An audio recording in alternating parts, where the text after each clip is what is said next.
Et si Mayotte était une femme? Selon une enquête de l'INSEE, 52% des habitants de l'île sont des femmes. Une gente féminine qui tient une place et un rôle fondamental dans le fonctionnement de cette société matriarcale et matrilocale. Connaître l'état de santé de cette femme mahoraise était au cœur des discussions à l'amphithéâtre Alpajou.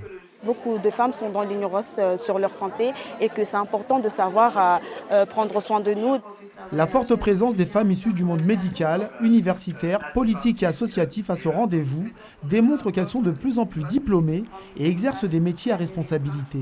Pour autant, les inégalités continuent de persister dans de nombreux domaines, particulièrement celui de la santé.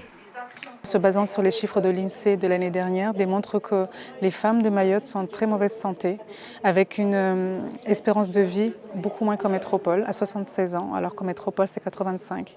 Dans le désert médical qu'est Mayotte, les habitantes rechignent parfois à aller consulter un médecin, faute de mobilité ou de coûts exorbitants.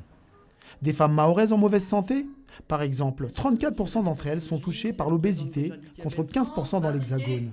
Concernant les dépistages et les examens médicaux spécifiques, elles sont 86% à n'avoir jamais effectué de mammographie.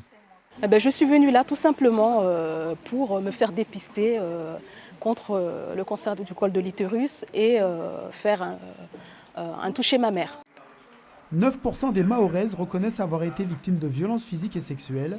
Le sentiment d'insécurité, la fatigue et la dépression pour cette femme mahoraise, qui compte en moyenne 4 à 5 enfants, lui impose une lourde charge mentale. Ce sont des violences minimisées aussi, et j'ai envie de dire surtout, par les victimes, alors que ce sont des violences qui vont impacter durablement la santé de la victime, qui vont impacter durablement sa vie de manière générale.